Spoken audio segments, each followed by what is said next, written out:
Seth Hammaker coming into this one with the win.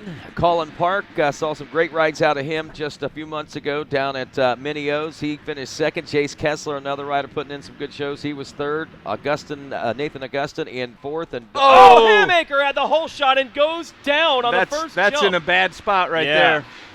Bike probably going to get run over. I think he's okay, but man, Hammaker dialed that start and then goes down on the first jump, takes another rider with him. That's Christopher Lauro out of North Kensington, Rhode Island, the 334 down in that one. But look who's out front, Colin Park. Colin Park, good job. You called that. You know, and Colin is one of those riders that I've been keeping an eye on the last several years. It seems like, you know, he's been in a great position, but he never has been able to seal the deal quite like he should have at some of those majors and some of the amateur nationals. He had a great run at Loretta Lynn's last year, but he had an amazing run at Minneo's in 2019, and he is riding high off the wave of confidence coming into this new season, I think. Jack Rogers is second, Trey Fegert third, Christopher Blackmer and Jace Kessler round out the top five. And shout out Jordan Jarvis in sixth. Solid run in the A-class right now. Not here to run women's class or anything like that, man. She's racing the guys and running sixth right now. Gerhard Matamoros seventh, Nathan Augustin eighth, Logan Boyd ninth, and Dawson Riker. That's your top 10. So nicely done for Colin Park. Going to be fun to see how far up Hammaker can go from next to last. He's in a battle right now. We see him out of our booth. He's going to be eating sand and roost the entire race. He's going to be eating a lot of dirt. Look at this battle. I mean, he just passed 4 or 5 guys. Going for more. Hammaker's first race back, missed a lot of time with some injuries last year. But the Team Green, they say, well, the one thing they do, they don't put anyone on a specific schedule. They say don't rush back because you have to race pro or supercross at a certain time. When you're ready, we'll be ready. We'll have a spot for you, so don't rush it. So his comeback begins after missing all of last year right now. Looks fast, but the result's not going to happen with that first lap crash. Fun to watch this, though, Jeff. He is everywhere we go. He's passing guys. Yeah, he's moving. He's using the whole track, inside, outside, just holding it on that extra second inside, making some good passes. And this is the A-class, folks, so these guys are not slouches that he's getting by. He's into 13th already on that number 510 rider out of Pennsylvania. Park continues to lead Rogers and Fegert. Wow. I got to say, I'm very impressed with Hammaker's performance here today. You know, I've watched him grow up through the amateur ranks, but today, I mean, like you said, it's been a while since we've actually had a chance to see him ride, and man, he has really gone next level here in the 258 class. Trying to get into the top 10 now is Hammaker. Park continues to lead Rogers and Fegert. Park just inching away just a bit. More passes made. Just got around the 10 of Gerhard Matamoros. So he's 8. Wow. I don't know. Don't count on a podium at least. I think he's got it in him. Man, he sure looks quick right now, Hammaker. I like Hammaker's story. Was I don't know about now, but even a few years ago when he first got in the A-class, was still living in Pennsylvania. Not able to ride through the winter all the time. Still showed up at the races, still went fast, making more passes. He just passed Logan Boyd, so that's going to be 7th. Now in the split lane, he's got Kessler in the 53. Oh, and a rider in front makes a mistake, another pass. Oh, and Kessler! That was unbelievable. A straight up front flip. No, it wasn't Kessler, my mistake. I thought it was Kessler right ahead. He survived. Chris Blackmer. Blackmer went down. Yeah. Look at Hammaker coming through the pack at a 55.9, and leaders out front with a 55.7. So he's been matching that the last 3 or 4 laps. He and Colin Park have been matching the lap times, and Park is up front with free and clear air. In traffic, yeah. He's going to go for a podium and more. He's battling for 4th, trying to get around Fegert on the 69. Here's the replay. Blackmer. That nose just dropped. That hurt. Yeah. That hurt. Yeah, I think that hurt. Yeah. Oh, my God. What happened? Did he miss a gear? Missed a gear. Just nosedived hard. Seat bounced and bogged and came right over. Yeah, I think the front wheel missed the lip on the takeoff. Man, so Blackmer is going to be out of this one. They're fighting for a podium spot. Park continuing to lead Rogers. Yeah, look at that lap of Hammaker, 55.9, and the leader was a 56.1. So he's going quicker than the leader is through traffic passing these guys. That's impressive. He has a little bit of open track for now as he's got to try to get to Kessler and Rogers. And this is a lap he can make up ground because he doesn't have anyone right in front of him. There's a pretty big gap, though, between Kessler in third and Rogers in second. There's Cullen Park on that 43, the Yamaha, out of Claremont, Florida, not too far away. Claremont, Florida, that's kind of the hot spot. That's where all these tracks in Florida are. Kind of a random spot how it got picked, where Alden Baker's placed there. Ken Roxon rides at the Sandbox at Claremont.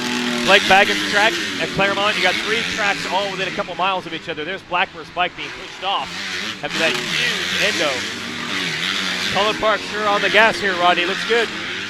Yep, he's certain. Like I said, I mean, we've been watching him progress through the amateur ranks, and you know, I was looking at some results. He was one of our top 10 finishers in the first ever Ricky Carmichael Supercross in the 65cc class. Really? Yeah, I was looking through that when I was looking for Jasmine and. Oh no, Hammaker's down again. Pushing the envelope, I'm sure, Jeff. He's probably letting it all hang out. Yeah, just pushed it a little too hard in that corner, washed the front end, but just up that quick and back at it. I still believe he's going to make it to the podium. We still got 9 laps to go, long race, so he'll push forward. Got to get Chase Kessler, the rider out of Michigan. He's in third into the split lane. Is that Kessler right there? Yes, it is. We're watching the replay. Yeah. Tipped over. Track really starting to get challenging out there as we talk about Daytona being a challenging and rough racetrack, but Seth Hammaker back on it, dialed in. He's got Chase Kessler right in his sights now. Said .129 is what the official timing and scoring is saying, but I almost have to think it's a little closer than that. That battle for that third spot right there. Kessler, way up on top of the berm, so the inside didn't work. Now the outside doesn't work for Hammaker either. Boy, if he'd have made that work, it would have been slick. Look at that. He's got it. Yeah. Even Great. after that mistake just before that, losing a little bit of time. I mean, he is riding rails. I mean, a rocket ship right now. Great move. He set him up the turn before, cut underneath him, and just stayed lower off that jump. Great move by Hammaker. Just amazes me how he hasn't lost any focus, even after tipping it over and nearly blowing that line there, coming around the outside. He has not lost any focus whatsoever in his mission to get to the front of the pack. Well, we'll see what his lap times can be. We got, 8 laps to go, and he's 13 seconds behind second place, so he'll have his work cut out for him to get to that second spot. Massive mistake, yeah. But impressive either way, coming from on the ground last to third. Yeah, there's another thing, Kevin. Yeah, I mean, there's another thing.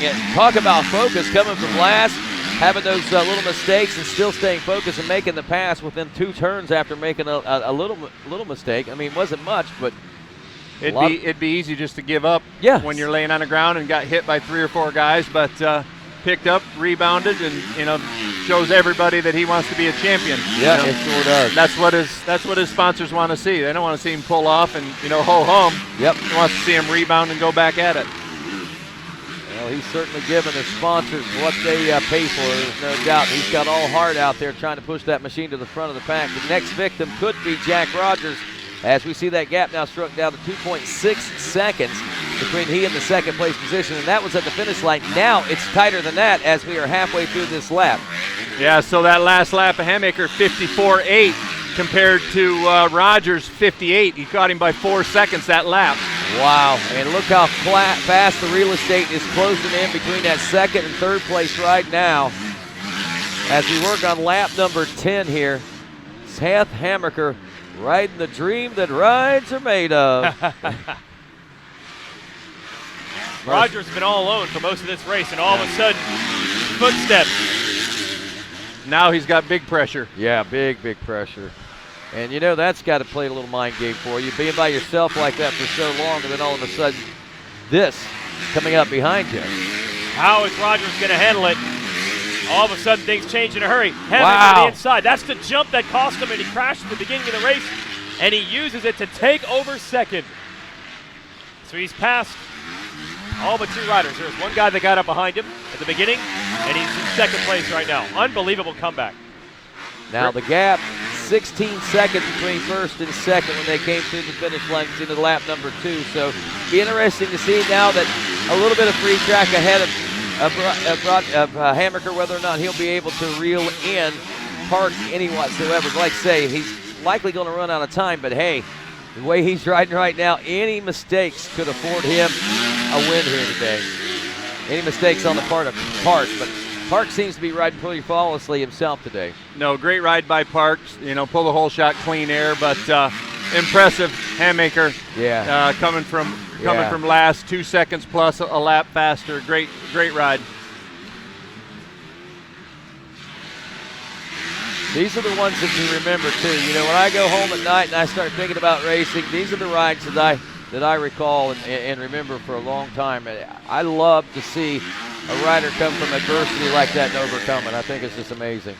Four laps to go. We'll see if he can reel that gap in. He knocked off 3 seconds. He was 3 seconds a lap quicker than Park on that lap. So he'll chase that gap down a little bit. Oh yeah. So the one thing that Colin Park cannot afford to do is to relax at this point, even deep in the lap traffic. He's got to keep the momentum moving forward. He's got to keep his focus for the next 4 laps of racing because Seth Hammaker is rolling, and any mistakes that be made will certainly afford Seth Hammaker some great opportunities. 11.2 seconds now separate those guys. So that's been almost 5.5 second makeup that we've seen Seth make in the last couple laps. And the bad part for Park is he's got all the lappers. Exactly. You know, once Park goes by, the lappers kind of know somebody else is coming, so that's hurting him a little bit. And I always hear you guys say, Jeff, that when you're riding by yourself for, in this case, like 12 laps, and then all of a sudden someone catches you, it is so hard to just all of a sudden ramp it up. We saw that this weekend. Yeah. You know, Kenny, Ken's out front by himself, and then as soon as Tomac reeled him in, it's like, oh no. Yeah, what do I do now? Why? I don't have anything. This would be a legendary ride if Hammaker can pull this off.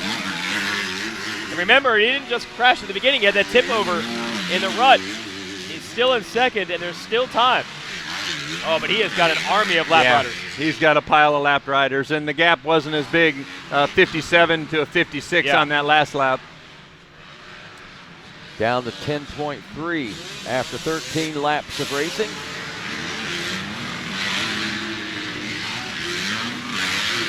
And I'm sorry, I'm becoming a spectator in this one. I'm just sitting watching the racing. Well, you're just like the calm before the storm. It's not what's happening now. It's where are we going to be in the last lap. Right, yeah. If Hammaker can get there, he just passed about 9 lap riders in 3 quarters. So now he's got clear racetrack again. This will be interesting. Colin Park has done a fantastic job, though. He's riding smooth out front, looking fast, but looking in control. On the SLR Rifleworks BC Park Enterprises Answer and Oakley backed Yamaha, the 18-year-old from right here in Florida. Close with that lap rider there. I'm sure he's got lots of family here. They're pumped. That's right. So great job by Park. Hammaker still watching him here on the 510. It's been an amazing ride, but results are only going to say one thing, and it's looking more and more likely that it's going to say Colin Park is the champ. And I think when Park wins, he's just going to say he won. I don't believe there's no asterisk in racing. No. You go out there, you get it done. Trophy is the same. The thing that we don't know is what level could Colin Park rise to. Well, he's just controlling it. Yep. Here it is, checkered flag. Colin Park getting it done. He's your 250A champ, and that's something impressive when you do it here at Daytona. Great run for Hammaker. That was fun to watch. He's going to come from basically last second. He grabbed the whole shot.